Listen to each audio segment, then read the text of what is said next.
ನ್ಯೂಸ್ಗೆ ಸ್ವಾಗತ. ನಾನು ಅಖಿಲೇಶ್ ದಬೇಕಟ್ಟೆ. ಮೋಡ ಹಗರಣ ಪ್ರಕರಣಕ್ಕೆ ಸಂಬಂಧಿಸಿದಂತೆ ಪ್ರಾಸಿಕ್ಯೂಷನ್ಗೆ ರಾಜ್ಯಪಾಲರು ನೀಡಿರುವ ಅನುಮತಿ ಪ್ರಶ್ನಿಸಿ ಸಿಎಂ ಸಿದ್ದರಾಮಯ್ಯ ಅವರು ಸಲ್ಲಿಸಿರುವ ಅರ್ಜಿಯ ವಿಚಾರಣೆಯನ್ನ ಹೈಕೋರ್ಟ್ ಮತ್ತೆ ಮುಂದೂಡಿದೆ. ಸೆಪ್ಟೆಂಬರ್ 9ರಂದು ಮುಂದಿನ ವಿಚಾರಣೆಯನ್ನ ನಿಗದಿ ಮಾಡಲಾಗಿದ್ದು, ಅಲ್ಲಿಯವರೆಗೂ ಸಿದ್ದರಾಮಯ್ಯಗೆ ಮತ್ತೆ ರಿಲೀಫ್ ಸಿಕ್ಕಂತಾಗಿದೆ. ಸಿಎಂ ವಿರುದ್ಧ ತನಿಖೆಗೆ ಆದೇಶಿಸಿ ರಾಜ್ಯಪಾಲರು ನೀಡಿರುವ ಪ್ರಾಸಿಕ್ಯೂಷನ್ ಪ್ರಶ್ನಿಸಿ ಸಿಎಂ ಸಲ್ಲಿಸಿದ್ದ ರಿಟ್ ಅರ್ಜಿಯ ವಿಚಾರಣೆ ವೇಳೆ ಸಿಎಂ ಪರ ವಕೀಲರು ಮತ್ತು ಸಾಲಿಸಿಟರ್ ಜನರಲ್ ಮಂಡಿಸಿದ ಸುದೀರ್ಘ ವಾದದ ಬಳಿಕ ಇಂದು ದೂರುದಾರ ಸ್ನೇಹಮಯಿ ಕೃಷ್ಣಪುರ ಕೆಜಿ ರಾಘವನ್ ವಾದ ಮಂಡಿಸಿದರು.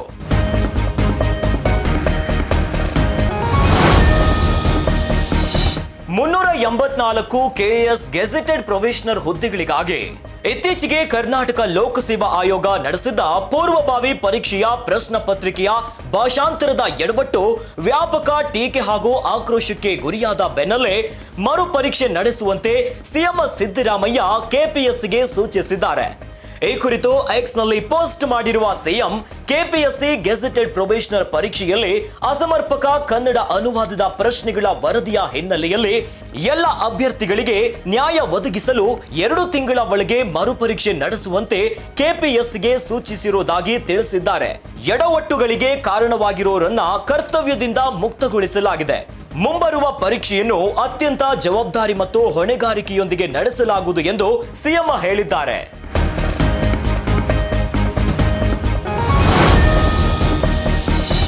ರಾಜ್ಯದಲ್ಲಿ ಸಿಎಂ ಕುರ್ಚಿಗಾಗಿ ಸಿದ್ದರಾಮಯ್ಯ ಡಿಕೆಶಿ ನಡುವೆ ಫೈಟ್ ಆಗ್ತಾ ಇದೆ ಎನ್ನೋ ವದಂತಿಗಳಿಗೆ ಡಿಸಿಎಂ ಡಿಕೆ ಶಿವಕುಮಾರ್ ತೆರೆ ಎಳೆದಿದ್ದಾರೆ. ರಾಜ್ಯದಲ್ಲಿ ಸಿಎಂ ಪೋಸ್ಟ್ ಖಾಲಿ ಇಲ್ಲ. ಸದ್ಯಕ್ಕೆ ರಾಜ್ಯದಲ್ಲಿ ಸಿಎಂ ಬದಲಾವಣೆಯ ವಿಚಾರ ಇಲ್ಲವೇ ಇಲ್ಲ. ಸಿದ್ದರಾಮಯ್ಯ ನೇತೃತ್ವದಲ್ಲಿ ನಮ್ಮ ಸರ್ಕಾರ ಇದೆ. ಸಿದ್ದರಾಮಯ್ಯ ಅವರೇ ಸಿಎಂ ಆಗಿ ಇರ್ತಾರೆ ಅಂತ ಬೆಂಗಳೂರಿನಲ್ಲಿ ಡಿಸಿಎಂ ಡಿಕೆ ಶಿವಕುಮಾರ್ ಹೇಳಿದ್ದಾರೆ. ಈ ಮೂಲಕ ನನ್ನ ಸಿದ್ದರಾಮಯ್ಯ ನಡುವೆ ಸಿಎಂ ಕುರ್ಚಿಗಾಗಿ ಕಿತ್ತಾಟ ನಡೆಯುತ್ತಿಲ್ಲ ಅನ್ನೋ ಸಂದೇಶವನ್ನ ಡಿಸಿಎಂ ಡಿಕೆಶಿ ಹೇಳಿದ್ದಾರೆ. ಚೀಫ್ ಮಿನಿಸ್ಟರ್ ಪೋಸ್ಟ್ ಖಾಲಿ ಇಲ್ಲ. ಸಿದ್ದರಾಮಯ್ಯನವರ ನೇತೃತ್ವದಲ್ಲಿ ನಮ್ಮ ಸರ್ಕಾರ ಇದೆ. ಚೀಫ್ ಮಿನಿಸ್ಟರ್ನಲ್ಲಿ ಪೋಸ್ಟ್ ಖಾಲಿ ಆಗಿದ್ರೆ ಮಾತಾಡ್ಬೋದಾಗಿದೆ. ಯಾವ ಕಾರಣಕ್ಕೂ ಚೀಫ್ ಮಿನಿಸ್ಟರ್ ತನಗೆ ಏನು ಒಂದು ಅವಕಾಶ ಇದೆ ಅದ್ರ ಬಗ್ಗೆ ಅವರು ಮುಂದುವರಿತಾರೆ. ಅವ್ರು ಆಸೆ ಪಡೋದ್ರಲ್ಲಿ ತಪ್ಪಿಲ್ಲ, ಬಟ್ ಆಸೆ ಮಾಧ್ಯಮಕ್ಕೆ ಮಾತಾಡೋದಲ್ಲ.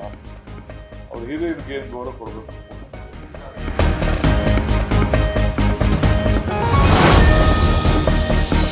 ಪ್ರಭಾವ ಬಳಸಿ ಕೆಐಎಡಿಬಿಯಿಂದ ಸಿದ್ಧಾರ್ಥ ಟ್ರಸ್ಟ್ಗೆ ಸಿಎ ನಿವೇಶನ ಪಡೆದಿದ್ದಾರೆ ಎಂದು ಸಚಿವ ಪ್ರಿಯಾಂಕ್ ಖರ್ಗೆ ವಿರುದ್ಧ ಕೇಳಿ ಬಂದಿರುವ ಆರೋಪದ ಬಗ್ಗೆ ವಿವರ ನೀಡುವಂತೆ ರಾಜ್ಯ ಸರ್ಕಾರಕ್ಕೆ ರಾಜ್ಯಪಾಲ ಗೆಹ್ಲೋಟ್ ಅವರು ಸೂಚನೆ ನೀಡಿದ್ದಾರೆ.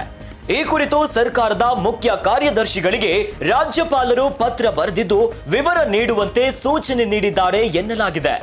ಇತ್ತೀಚೆಗಷ್ಟೇ ಕೆಐಎಡಿಬಿ ಸಿಎ ನಿವೇಶನ ಮಾರಾಟ ಪ್ರಕರಣ ಸಂಬಂಧ ಪರಿಷತ್ತು ವಿಪಕ್ಷ ನಾಯಕ ಚಲುವಾದಿ ನಾರಾಯಣಸ್ವಾಮಿ ಅವರು ದೂರು ನೀಡಿದ್ರು. ನಾರಾಯಣಸ್ವಾಮಿ ದೂರಿನ ಹಿನ್ನೆಲೆಯಲ್ಲಿ ಸರ್ಕಾರದಿಂದ ಹೆಚ್ಚಿನ ವಿವರಣೆ ನೀಡುವಂತೆ ರಾಜ್ಯಪಾಲರು ಸೂಚಿಸಿದ್ದಾರೆ.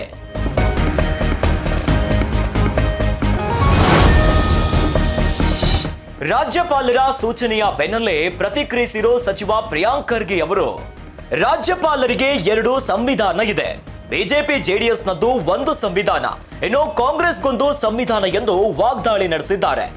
ನಮ್ಮ ವಿಚಾರದಲ್ಲಿ ಚಲುವಾದಿ ನಾರಾಯಣಸ್ವಾಮಿ ಬಿಟ್ಟು ವಿಜಯೇಂದ್ರ ಅಶೋಕ್ ಯಾಕೆ ಮಾತನಾಡ್ತಿಲ್ಲ ಎಂದು ಪ್ರಶ್ನಿಸಿದ್ದಾರೆ. ದಲಿತರ ನಡುವೆ ಬಡಿದಾಡಿಸುವುದು, ಕೋಮುವಾದ ಸೃಷ್ಟಿಸುವುದು ಇದೆಲ್ಲ ಆರ್ಎಸ್ಎಸ್ ಮತ್ತು ಬಿಜೆಪಿಯ ಸಂಚು. ಬಿಜೆಪಿ ಜೆಡಿಎಸ್ನವರ ದಾಖಲೆಗಳು ರಾಜ್ಯಪಾಲರ ಟೇಬಲ್ನಲ್ಲಿ ಕೊಳೆಯುತ್ತಿವೆ. ಅದಕ್ಕೇನು ವಿವರಣೆ ಕೇಳಿಲ್ಲ. ಬಿಜೆಪಿ ನಾಯಕರ ಪ್ರಕರಣದಲ್ಲಿ ನನ್ನ ಬಳಿ ಕಡತ ಇಲ್ಲ ಎಂದು ರಾಜ್ಯಪಾಲರು ತಪ್ಪು ಮಾಹಿತಿ ಕೊಡ್ತಿದ್ದಾರೆ ಎಂದು ಆರೋಪಿಸಿದ್ದಾರೆ. ಫೈನಲ್ ರಿಪೋರ್ಟ್ ಬರಲಿ. We are serious. ಇದ್ರ ಬಗ್ಗೆ ಯಾರಿಗೂ ಅನುಮಾನ ಬೇಡ. ಇವತ್ತು ನಾವು ಏನು ಮಾಡಲಾರ್ದೆ BJPಯವರು ಇವತ್ತು CBI IT EDಯನ್ನು ದುರ್ಬಳಕೆ ಮಾಡ್ತಾ ಇದ್ದಾರೆ. ರಾಜ್ಯಪಾಲರ ಕಚೇರಿಯನ್ನು ದುರುಪಯೋಗ ಮಾಡ್ತಾ ಇದ್ದಾರೆ. BJPಯನ್ನು ಕಟ್ಟುವ ಕೆಲಸ ಇವತ್ತು ರಾಜ್ಯಪಾಲರು ಮುಂದಾಗಿರ್ತಾರೆ. ಇಂಥ ವಾತಾವರಣದಲ್ಲಿ ಅವರು ಮಾಡಿದವರಿದ್ದಾರೆ, ಭ್ರಷ್ಟಾಚಾರ ಮಾಡಿದವರಿದ್ದಾರೆ, ಹೆಣದ ಮೇಲೆ ಹಣ ಮಾಡಿದವರಿದ್ದಾರೆ. ಚಾಮರಾಜನಗರನಲ್ಲಿ ಪ್ರೂವ್ ಆಗಿಲ್ವಾ ಸರ್ ಆಕ್ಸಿಜನ್ ವಿಚಾರದಲ್ಲಿ? ಹಾಗಾಗಿ ಅವ್ರೇನು ಉಪ್ಪು ತಿಂದಿದ್ದಾರೆ ನೀರು ಕುಡಿದೇ ಕುಡಿತಾರೆ. ಅದ್ರ ಬಗ್ಗೆ ಈ ನಿಮ್ಮ ಯಾವುದೇ ಹಿಂದಿನ ಸರ್ಕಾರದ ಹಗರಣಗಳ ಬಗ್ಗೆ ಇರ್ಬೋದು, 21 ಹಗರಣಗಳು ಏನು ಬರೀ ಟ್ರೇಲರ್ ಆಗಿ ಮೊನ್ನೆ ಮುಖ್ಯಮಂತ್ರಿಗಳು ಸದನದಲ್ಲಿ ಹೇಳಿದ್ರು, ಅವೆಲ್ಲನೂ ಕೂಡ ಲಾಜಿಕಲ್ ಎಂಡಿಗೆ ನಾವು ತೊಗೊಂಡು ಹೋಗ್ತೀವಿ. ಈಗ ಅದರ ಮೊನ್ನೆ ಆ ಹಗರಣದಲ್ಲಿ ಇನ್ನೂ ಅದು ನಿಮ್ಮ ಸೋಪ್ಸ್ ಆ್ಯಂಡ್ ಡಿಟರ್ಜೆಂಟ್ ಇನ್ನೂ ಹೇಳಿಲ್ಲ ನಾವು. ಇನ್ನೂ ಸಾಕಷ್ಟಿದೆ. ಕೆಲವು ಏನಾಗ್ಬಿಟ್ಟಿದೆ ಅಂದರೆ ಸೊ ಈ ಕೇಂದ್ರ ಸರ್ಕಾರದ ಏಜೆನ್ಸಿಗಳು ಬಂದು ಕೈ ಆಡಿಸ್ತಾ ಇದೆ. ಅವೆಲ್ಲನೂ ಕೂಡ legally we will take it, but we will 100% take it to the logical end. ಅದರಲ್ಲಿ ಯಾರಿಗೂ ಅನುಮಾನ ಬೇಡ, BJP ಅವರಿಗೂ ಅನುಮಾನ ಬೇಡ.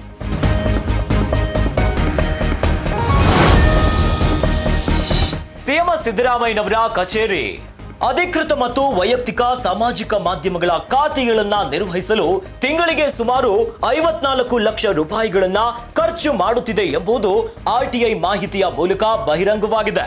ಕಾಂಗ್ರೆಸ್ ಸರ್ಕಾರ ಗುತ್ತಿಗೆದಾರರ ಬಿಲ್ ಇತ್ಯರ್ಥ ಮಾಡಲು ಹೆಣೆದಾಡುತ್ತಿದೆ.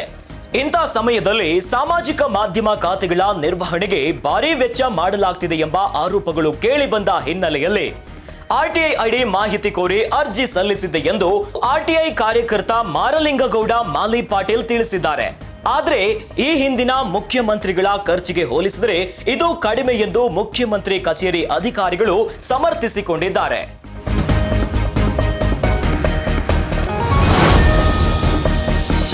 ರೇಣುಕಾಸ್ವಾಮಿ ಕೊಲೆ ಪ್ರಕರಣದ ತನಿಖೆ ಕ್ಲೈಮ್ಯಾಕ್ಸ್ ಹಂತ ತಲುಪಿದ್ದು ನಟ ದರ್ಶನ್ ತೂಗುದೀಪ್ ಮತ್ತು ಪವಿತ್ರ ಗೌಡ ಸೇರಿದಂತೆ 17 ಮಂದಿ ವಿರುದ್ಧ ಅನ್ನಪೂರ್ಣೇಶ್ವರಿ ನಗರ ಠಾಣೆ ಪೊಲೀಸರು ನಾಳೆ ಚಾರ್ಜ್ ಶೀಟ್ ಸಲ್ಲಿಸುವ ಸಾಧ್ಯತೆ ಇದೆ. ದರ್ಶನ್ ಚಾರ್ಜ್ ಶೀಟ್ಗೆ ಪೊಲೀಸರು ಫೈನಲ್ ಟಚ್ ಅನ್ನ ನೀಡುತ್ತಿದ್ದು ಖುದ್ದು ಪೊಲೀಸ್ ಆಯುಕ್ತರೇ ಚಾರ್ಜ್ ಶೀಟ್ ಪರಿಶೀಲಿಸಿದ್ದಾರೆ ಎನ್ನಲಾಗಿದೆ. FSL ರಿಪೋರ್ಟ್, ಆರೋಪಿಗಳ ಹೇಳಿಕೆ, ಮೊಬೈಲ್ ರಿಟ್ರೀವ್ ಮಾಹಿತಿಗಳು, CCTV ಸಾಕ್ಷ್ಯ ಸಮೇತ ಚಾರ್ಜ್ ಶೀಟ್ ಸಲ್ಲಿಕೆಗೆ ಪೊಲೀಸರು ಸಿದ್ಧತೆಯನ್ನ ನಡೆಸಿದ್ದು ಕೊಲೆ ಕೇಸ್ ಆರೋಪಿಗಳಿಗೆ ನಡುಕ ಶುರುವಾಗಿದೆ. ಇನ್ನು ಬೆನ್ನು ನೋವಿನ ಕಾರಣ ನೀಡಿ ಶೌಚಕ್ಕಾಗಿ ಸರ್ಜಿಕಲ್ ಚೇರ್ಗೆ ದರ್ಶನ್ ಮಾಡಿದ ಮನವಿಯನ್ನ ಒಪ್ಪಿ ಬಳ್ಳಾರಿ ಜೈಲಿನಲ್ಲಿ ದರ್ಶನ್ಗೆ ಸರ್ಜಿಕಲ್ ಚೇರ್ ನೀಡಲಾಗಿದೆ ಎಂದು ವರದಿಯಾಗಿದೆ.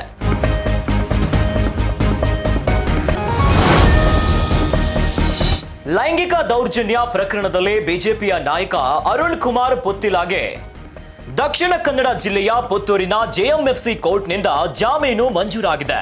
ಕೇಸ್ ಸಂಬಂಧ ಅರುಣ್ ಕುಮಾರ್ ಪುತ್ತಿಲ ಎಂದು ವಕೀಲರ ಮೂಲಕ ಜಾಮೀನು ಕೋರಿ ಅರ್ಜಿಯನ್ನ ಸಲ್ಲಿಸಿದ್ರು. ಅರ್ಜಿಯ ವಿಚಾರಣೆ ನಡೆಸಿದ ನ್ಯಾಯಾಲಯವು ಪುತ್ತಿಲ ಪರ ವಕೀಲರ ವಾದವನ್ನ ಪುರಸ್ಕರಿಸಿ ಜಾಮೀನನ್ನ ನೀಡಿದೆ. 2023 ಜೂನ್ನಲ್ಲಿ ಬೆಂಗಳೂರಿನ ಖಾಸಗಿ ಹೋಟೆಲ್ನಲ್ಲಿ ಲೈಂಗಿಕ ದೌರ್ಜನ್ಯ ಎಸಗಿದ್ದಾಗಿ ಅರುಣ್ ಪುತ್ತಿಲ ವಿರುದ್ಧ ಶಿರಸಿ ಮೂಲದ 47 ವರ್ಷದ ಮಹಿಳೆ ದೂರು ನೀಡಿದ್ರು. ಫೋಟೋ, ಸೆಲ್ಫಿ, ವಿಡಿಯೋ ತೋರಿಸಿ ಬ್ಲಾಕ್ ಮೇಲ್ ಮಾಡಿದ್ದಾಗಿ ಆರೋಪ ಮಾಡಿದ್ರು.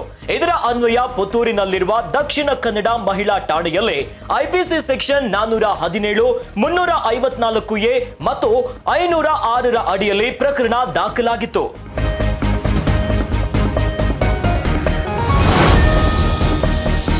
ಸಂಸ್ಕೃತ ಭಾಷೆ ತಿಳಿಯದವರು ಸ್ವರ್ಗಕ್ಕೆ ಹೋಗಲು ಸಾಧ್ಯವಿಲ್ಲ. ಹೀಗಾಗಿ ಸ್ವರ್ಗಕ್ಕೆ ಹೋಗ ಬಯಸುವ ಎಲ್ಲರೂ ಸಂಸ್ಕೃತ ಭಾಷೆ ಕಲಿಯಬೇಕೆಂದು ಉಡುಪಿಯಲ್ಲಿ ಪರ್ಯಾಯ ಶ್ರೀ ಪುತ್ತಿಗೆ ಮಠದ ಶ್ರೀ ಸುಗುಣೇಂದ್ರ ತೀರ್ಥ ಸ್ವಾಮೀಜಿ ವಿವಾದಾತ್ಮಕ ಹೇಳಿಕೆಯನ್ನ ನೀಡಿದ್ದಾರೆ. ಸಂಸ್ಕೃತ ಸರಳ, ಸುಂದರ ಮತ್ತು ಸುಲಭವಾದ ಭಾಷೆಯಾಗಿದ್ದು ಇದು ವಿಶ್ವ ಭಾಷೆ, ದೇವ ಭಾಷೆಯಾಗಿದೆ. ಎಲ್ಲ ಭಾಷೆಗಳ ಮೂಲ ಮತ್ತು ಜನನಿ ಸಂಸ್ಕೃತವಾಗಿದೆ. ಇದು ಕೇವಲ ಭಾರತೀಯ ಭಾಷೆಯ ಮೂಲವಲ್ಲದೆ ಆಂಗ್ಲ ಭಾಷೆಯ ಮೂಲವೂ ಆಗಿದೆ ಎಂದು ಅವರು ತಿಳಿಸಿದರು. ಶ್ರೀಗಳ ಹೇಳಿಕೆ ಬಗ್ಗೆ ಸಾಮಾಜಿಕ ಜಾಲತಾಣಗಳಲ್ಲಿ ಆಕ್ರೋಶ ವ್ಯಕ್ತವಾಗಿದ್ದು, ದೇವರಿಗೆ ಯಾವ ಭಾಷೆಯಲ್ಲಿ ಪ್ರಾರ್ಥಿಸುತ್ತೇವೆ ಎನ್ನುವುದಕ್ಕಿಂತ ಎಷ್ಟು ಭಕ್ತಿಯಿಂದ ಪ್ರಾರ್ಥಿಸುತ್ತೇವೆ ಅನ್ನೋದು ಮುಖ್ಯ ಎಂದು ನೆಟ್ಟಿಗರು ಆಕ್ರೋಶವನ್ನ ವ್ಯಕ್ತಪಡಿಸಿದ್ದಾರೆ.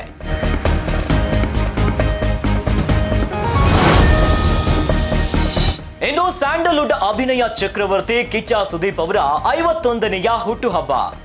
ಸುದೀಪ್ ಅಭಿಮಾನಿಗಳು ಮಧ್ಯರಾತ್ರಿಯಿಂದಲೇ ಕಿಚ್ಚನ ಬರ್ತ್ಡೇ ಸೆಲೆಬ್ರೇಟ್ ಮಾಡಿದ್ದಾರೆ. ಯಾರು ಮನೆಯ ಬಳಿ ಬರಬೇಡಿ ಎಂದು ಕಿಚ್ಚ ಸುದೀಪ್ ಕೇಳಿಕೊಂಡಿದ್ರು. JP ನಗರದ ಸುದೀಪ್ ಮನೆ ಸಮೀಪ ಫ್ಯಾನ್ಸ್ ಜಾತ್ರೆಯೇ ನೆರೆದಿತ್ತು. ಫ್ಯಾನ್ಸ್ ಮನವಿಗೆ ಓಗೊಟ್ಟು ಸುದೀಪ್ ಅವರು ಅನಿವಾರ್ಯವಾಗಿ ತಮ್ಮ ಪತ್ನಿ ಮತ್ತು ಮಗಳ ಜೊತೆ ಮನೆಯಿಂದ ಹೊರಬಂದು ಅಭಿಮಾನಿಗಳು ತಂದಿದ್ದ ಕೇಕ್ ಕತ್ತರಿಸಿದ್ರು. ಇನ್ನು ಜಯನಗರದ MES ಮೈದಾನದಲ್ಲಿ ಅದ್ದೂರಿಯಾಗಿ ಬರ್ತ್ಡೇ ಸೆಲೆಬ್ರೇಷನ್ ನಡೆಸಿದ ಕಿಚ್ಚ, ನಾನಿಂದು ತಲೆ ಎತ್ತಿ ಓಡಾಡ್ತಿದ್ದೇನೆ ಎಂದರೆ ಅದಕ್ಕೆ ಅಭಿಮಾನಿಗಳೇ ಕಾರಣ ಎಂದು ಅಭಿಮಾನಿಗಳನ್ನ ಹೊಗಳಿದ್ದಾರೆ. ಅವರೆಲ್ಲ ಒಳ್ಳೆ ಕೆಲಸ ನನ್ನಿಂದ ಮಾಡ್ತಾ ಇದ್ದಾರೆ ಅಂದ್ರೆ ತಪ್ಪಾಗುತ್ತೆ ಮೇಡಮ್. ಅದಷ್ಟು ಅವರ ತಂದೆ ತಾಯಿಗೆ ಸಲ್ಲುತ್ತೆ, ಅವರ ಊರಿಗೆ ಸಲ್ಲುತ್ತೆ, ಅವರ ಸಹೋದರರಿಗೆ ಸಲ್ಲುತ್ತೆ, ಅವರ ಮಿತ್ರರಿಗೆ ಸಲ್ಲುತ್ತೆ, ಅವರು ಇರುವಂತ ಅವರ ಸರೌಂಡಿಂಗ್ ಅಟ್ಮಾಸ್ಫಿಯರ್ಗೆ ಸಲ್ಲುತ್ತೆ. ನಾವು ಬೆಳಿತೀವಿ ಅನ್ನೋ ದೊಡ್ಡದಲ್ಲ, ನಾನು ಯಾವ ವಾತಾವರಣದಲ್ಲಿ ಬೆಳಿತೀವಿ, ಯಾವ ವಾತಾವರಣದಲ್ಲಿ ಇರ್ತೀವಿ ಅನ್ನೋದು ಬಹಳ ಮುಖ್ಯ ಆಗುತ್ತೆ. ಅವ್ರು ಒಳ್ಳೆ ಕೆಲಸ ಮಾಡ್ತಾ ಇರೋದು ನಾನೇನೋ ಹೇಳಿದೆ ಅಂತಲ್ಲ, ನನ್ನ ಫ್ಯಾನ್ಸ್ ಅಲ್ಲಿ ಒಳ್ಳೆತನ ಇದೆ ಮೇಡಮ್. ಅದಕ್ಕೆ ನಾವಿಷ್ಟು ಒಳ್ಳೆಯವರು, ಅದ್ರ ಡೌಟೇ ಬೇಡ.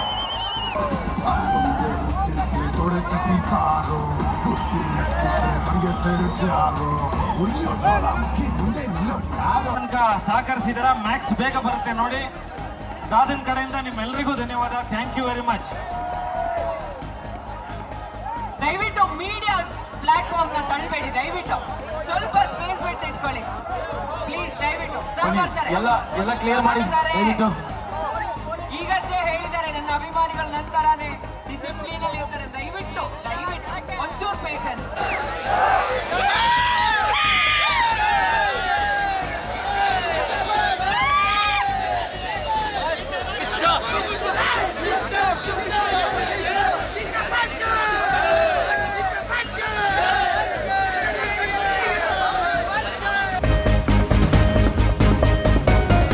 ಇವಿಷ್ಟು ಈ ಹೊತ್ತಿನ ಟಾಪ್ 10 ನ್ಯೂಸ್. ಇನ್ನಷ್ಟು ಸುದ್ದಿಗಳಿಗಾಗಿ ನೋಡ್ತಾ ಇರಿ ಗ್ಯಾರಂಟಿ ನ್ಯೂಸ್. ಸುದ್ದಿ ಖಚಿತ, ನ್ಯಾಯ ನಿಶ್ಚಿತ.